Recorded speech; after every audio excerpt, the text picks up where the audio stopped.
What is up, guys? Welcome back to another episode of the Fantasy Fellow Show. My name is Kyle. Tonight, it's Friday, April 4th. I haven't made a video in a while. We're going to continue doing our Green Bay Packers mock drafts. If you guys are new to my channel, I'm primarily a fantasy football channel, but we like the Packers, and we're going to continue to do our mock draft 5.0. So the goal of this is to not necessarily get every pick right. We want to try and look at the positions of need, which we believe are cornerback, edge rusher, defensive line, and probably wide receiver, and maybe some miscellaneous things spread out there. But those are the four main needs, and we're just going to basically identify some names that we're looking for at those positions. We're going to use PFF to do the mock draft. Let me get my screen share going here. And again, I'm a fantasy football channel. If you guys are coming from wherever and you guys like the Packers and fantasy football, definitely subscribe.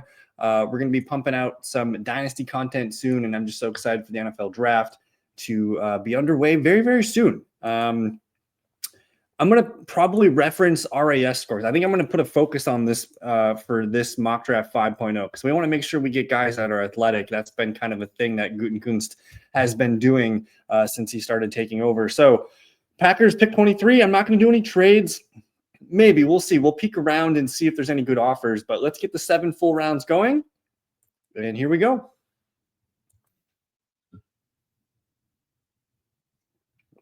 All right. And we're on the clock here. We just missed offensive tackle from Texas. Kenneth Grant from Michigan would have been nice. Mike Green, another edge rusher. Egbuka for Ohio State. Ted McMillan is falling, which I think is an interesting thing to note. Will Johnson's another cornerback that I think is on our radar, and then the Boston College edge rusher Iziraku. I don't know how to is Iziraku. I don't know even how to say it, but Boston College, he's got a good edge rusher, and then Matthew Golden's been going as the top receiver to Miami here, and then I did put Shamar Stewart on the cover of this page because I thought maybe there's a chance that he falls to us. He did clock out with a perfect 10.0 RAS. So very, very good numbers there from Shamar Stewart. So we're not going to get Shamar Stewart here, but what else might look good here? I don't know if cornerback is the move here in round one. Going into the year, like the Packers, I'm glad they addressed cornerback in free agency. I know it's not a big name, but we like what we could get. He's a versatile guy, and potentially, Nixon. You got Valentine, and then I'm blanking on his name right now. Packers depth charts, the kid from the Raiders, completely blanking on his name. You can tell I haven't done a video in a little bit. Nate Hobbs. So Hobbs is slated as the nickel. We got probably not Jair. We got Valentine, and we have Nixon. So we have three solid guys. We don't have an elite stud yet. I just don't know if there's one here in round one for us. And then there's been a lot of Kalen King hype on the Twitter streets I've seen just from a few videos. But right now they're saying Trey Amos, Maxwell Hairston, Siobhan Ravel, Darian Porter. These are the top corners. I don't know if I want to reach on any of these guys in round one. If we look at maybe Luther Burden, who in some circles I've heard that, there's character concerns, whether he's a diva or not, but I think you kind of need that at the receiver position at this level. He could be a guy that can come in and compete for a starting spot right away. Otherwise, James Pierce, I know I mocked him a couple times to us in the first round. I'm not going to do so again here, but he is a very good player. He's also got a little bit of character concerns. Very productive player the last 2 years at Tennessee. And I believe they run a 4-3. So he looks like a guy that could be high on the boards. I don't think we're taking safety here, so Malachi Starks probably not on our radar. The last draft, I took Derek Harmon. I think Nick Skirton, an interesting guy as well. Walter Nolan's the guy that I haven't really mocked. He had an awesome year last year for the PFF grade. A lot of hurries, the 25 hurries, 2 batted passes, 4 hits, and 6 sacks. Primarily a B-gap guy last year, but they kind of use him. He's very versatile. He can play different gaps. He can play outside. I like this potential here from Walter Nolan. I think he's interesting. A lot of people are keying in on Derek Harmon here. But let's take a look. We missed out on the first Texas A&M player, but Nick Skirton is interesting. 4 sacks last year, 28 hurries, so more than what's his name that we just looked at, Nolan. But he's an outside tackle guy. Pretty much all of snaps coming in from the outside tackle. He's interchangeable, 3-4, 4-3. He can do it all. It doesn't really matter. And I'm just curious what his trends are right now. The Eagles, Commanders, and Lions have been taking Skirton Is it Scourton or Skirton? I'm not quite sure. Let's take a look and see if we can find Skirton real quick here. Sometimes this website's a little puffy, a little slow. Nick Skirton RAS. He probably doesn't have a complete profile here. Yeah.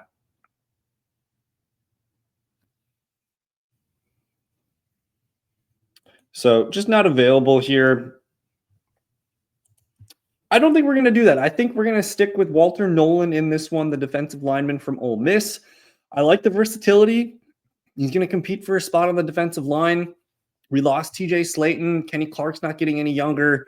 This guy could come in and be a rotational piece right away, or he could just flat out start. We don't know how he's going to go. But I like that he's basically a 3-year starter almost here, and really solid year last year. So we'll go Walter Nolan in this one with the first round pick.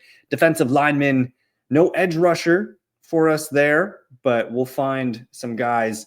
But we're up to pick now. 54, round 2. Got a couple guys at the top. I do like Jaden Higgins. Very, very productive at Iowa State the last 3 years. Basically 1,000 yards in almost the last 2 seasons. Touchdowns are there. He's a big play guy. You can see 18.5 yards per reception 2 years ago. Kind of a possession receiver he turned into in 2024. So he's interesting. He can play slot, mostly outside. I think Higgins is an interesting player at this position. Otherwise, if I go back to here and we just look at, they need to update this chart and make this a little bit more easier to navigate, because I want to just stick in 2025. But the RAS profiles here, can we get it to flip? Oh my goodness. It's not me, man. This thing is really hard to all right, come on, give me 2025s. All right, so Shamar Stewart was one of the 10.0s. Otherwise, this Darian Porter, very, very interesting cornerback. If you guys want me to take a cornerback here in round 2, this is someone that I think could be on our list. He's not a great run defense grade here, but I don't know if that matters. Primarily an outside corner. He's a converted wide receiver. He's 6'4", 200 pounds, a wide receiver turned cornerback with ideal ball skills, ranks above the 95th percentile in height and length, and has an elite track background that translates to the field. This sounds like a potential profile for a stud cornerback here. So he interests me quite a bit. He's got the high RAS. We're just going to lock this in. You can see the elite zone coverage grade here, 91.1. Again, he's got track speed and some good things here. He just needs to learn how to be a little bit more physical, it sounds like. So Darian Porter, Iowa State, that's going to be our second round pick here, cornerback. And we're going to throw him in with our top 3 guys, Nate Hobbs, Valentine, and Nix, and we're going to see how those guys shake out. So we have 2 potential defensive starters so far in this draft. I like taking my Trey Harris here round 3 quite a bit. It's a shame we don't need a running back this year because the running backs are just so good. DJ Giddens, RJ Harvey, those are both really good players at this point in the draft. But yeah, we do need an edge rusher. So I just want to peek around here. I don't know how good Central Arkansas was, but this David Walker is just a freak. Again, lower competition, but as an outside edge rusher, amazing. Look at these hurries. Look at these sacks, just elite grades here. I don't know if he's like a 4.3 or 3.4 player, but saying day 3, he would be a gem for somebody. Otherwise, we have Kamen Rucker here from North Carolina, primarily an outside rusher. Not a great run defender, but I like the Packers' issue last year was this pass rush win rate. We were not very successful in pass rush win rate. We were productive with our sacks, but we need more hurries and hits and things like that. So that's a number there that I'm looking at. Kamen Rucker, someone that might interest us. We can see if one of these guys, like there's a lot of guys here in the round 4 range. So let's save those guys. And I'm going to grab Trey Harris here. And I know you could poke holes in anyone's profile in the 3rd round, but Trey Harris is a really exciting outside potential receiver for the Packers. He's basically 1,000 yards the last 2 years, 15 touchdowns the last 2 years, 60 catches on 76 targets. He was over 5 yards per route run. This is insane, especially for SEC contests. Elite versus man coverage, solid hands, receiving grade, and the contested catch rate are both really, really strong. He's a big-bodied receiver, 6'3", 210. I don't know if he's ever going to, break out and be like an AJ Brown type stud where he's just like your big physical presence that can stretch the field on the outside. But if he develops into a number 2 or number 3 receiver, I think that will be worth the look here. And I just want to see the Patriots and the Packers drafting him the most. I like Trey Harris quite a bit. I think he fits the body type that we don't have currently on the roster. Someone with height and speed. He's probably our biggest receiver, maybe Christian Watson, but he's more of a speed tool. I think Harris has more receiver tools than Watson has to offer. So we're gonna go Trey Harris here. So we're hitting all of our spots here that we talked about at the top of the video, looking at those needs. And again, just to recap, Walter Nolan, Darian Porter, and Trey Harris to start the draft. 2 Mississippi guys. I didn't plan on doing that, but here we are in round 4. Couple quarterbacks at the top of the board here. JJ Pegues is here. He's kind of a fun defensive lineman that can do some offense stuff, but we're not going to go with him. I do like Noel Williams if we wanted to wait for cornerback. I think he's a good player for us.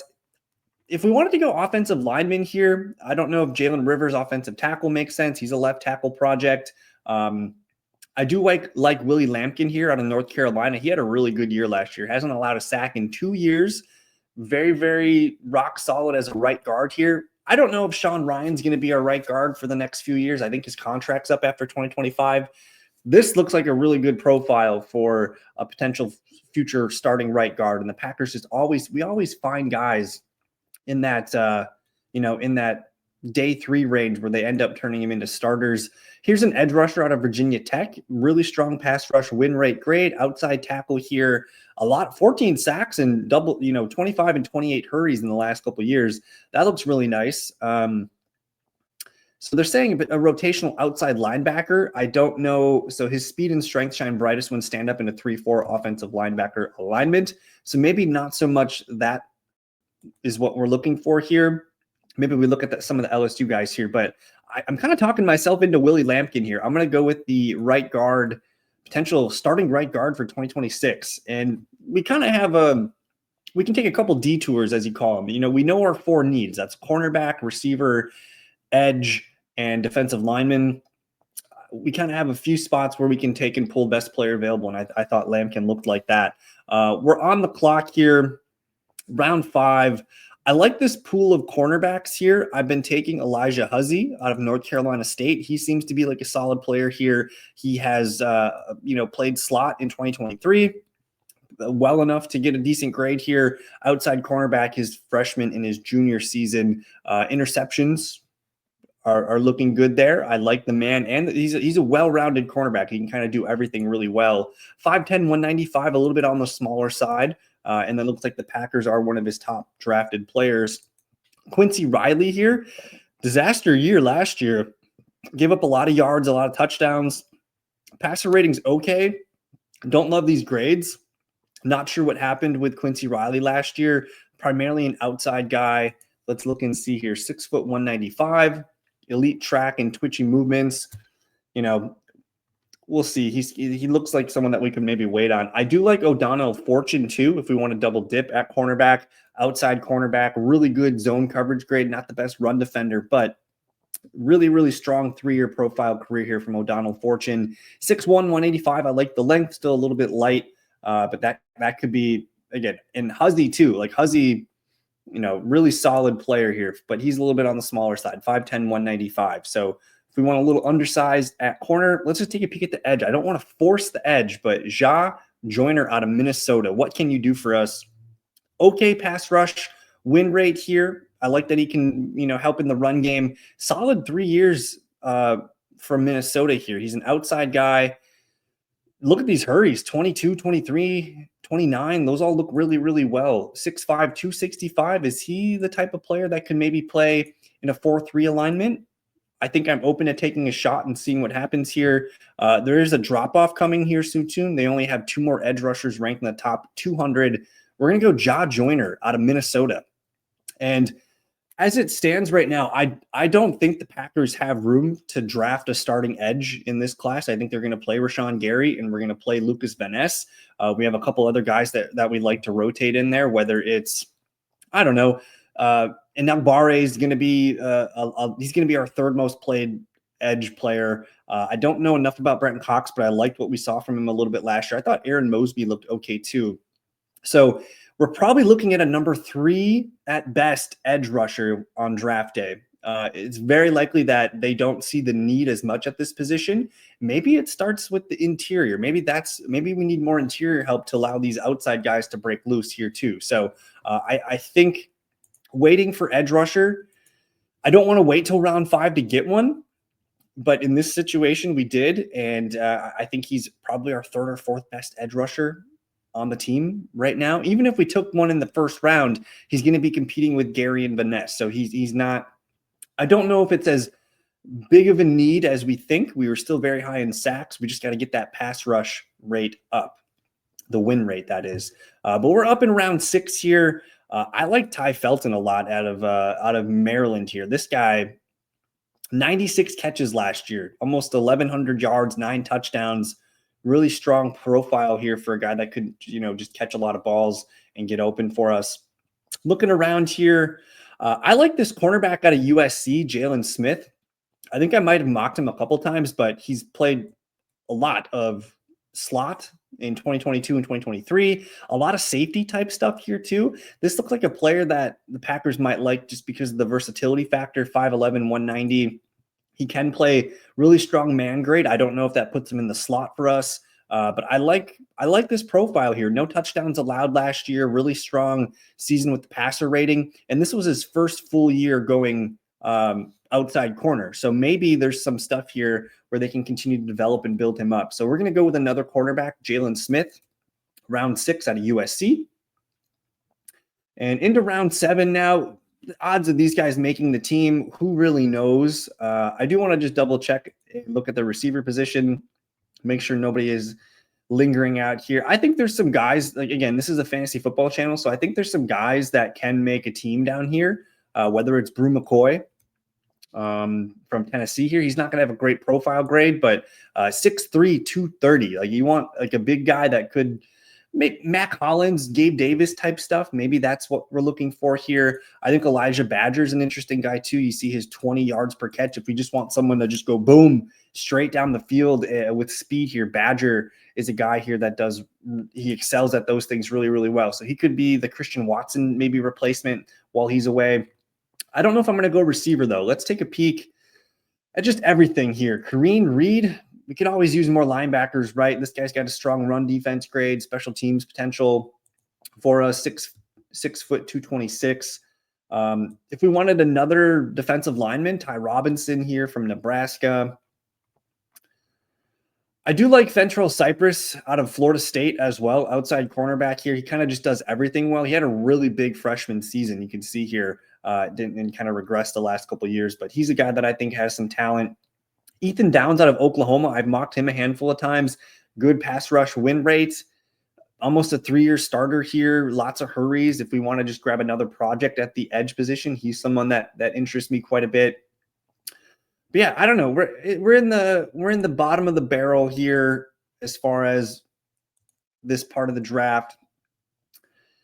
Howard Cross out of Notre Dame, man. 6'1", 288. That's short and stout, dude. Look at that win rate here. We're just gonna grab Howard Cross here. Big school, big dude, defensive lineman. We'll see if it fits. And our walk-off pick here, let's just grab that receiver Elijah Badger out of Florida, a guy that can get open fast and do some fly stuff for us. So there you go. That's our 7th round. Let's see what our final grade is in this mock draft. And it did not like me zooming in. It just had it. There we go. Okay, so we're going to get a B- from Walter Nolan, a B+ from Darian Porter, the converted wide receiver. Trey Harris, we get an A. Willie Lampkin, we get a C+. I liked his profile. Ja Joyner from Minnesota, the edge rusher, B-. Jalen Smith, a B. Howard Cross, a C. And Elijah Badger, a B+. Overall, give me a B. And again, this is my 5.0, my mock draft. I do PFF mock drafts and other mock drafts throughout the day. And I'm at the point where I'm kind of getting bored with them just because we're 3 weeks away. I just want this done with. And I don't know, man. We learned some things here. If we wait on edge rusher, we can still get a decent one, and we load our positions of defensive lineman, cornerback, and wide receiver. Grab a potential starting offensive lineman here in Willie Lampkin, and we kind of double dipped at defensive line, cornerback, and wide receiver, setting up competition at all those positions. And then who knows, man, if we can get anything out of our edge rushers this year because of a better defensive line play, maybe better cornerback play, maybe edge rusher is not as important of a need. Maybe next year we can look at that if that is the case. So there you have it, guys. Thank you for watching. Don't forget to subscribe if you guys are new. Like the video. I'm going to be putting out my Dynasty rookie rankings are already on my website, but I'm going to be making a video this weekend going over those. So if you're interested, stay tuned. We'll see you guys next time. Peace. Got me feeling icy.